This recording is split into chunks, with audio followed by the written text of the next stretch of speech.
अरे काही दिवसांपूर्वी मला ख्रिस्ती लीडर ई स्टॅनली जोन्स भेटायला आले होते. त्यांनी मला विनंती केली की तू ख्रिस्ती धर्मामध्ये धर्मांतर कर, आणि म्हणून मी बायबलचा सखोल अभ्यास करत होतो. आय थिंक अस्पृश्य लोकांनी ख्रिश्चन धर्माचा स्वीकार केला तर फॉरेनचा परदेशमधला ख्रिश्चन लोक त्या लोकांसाठी करोडो रुपये खर्च करणार. I think you will get political rights to.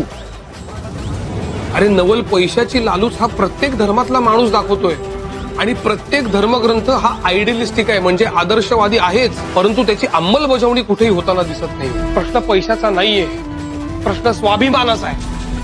मी तोच धर्म स्वीकारेन जिकडे माणसाला माणूस म्हणून ओळखलं जातं.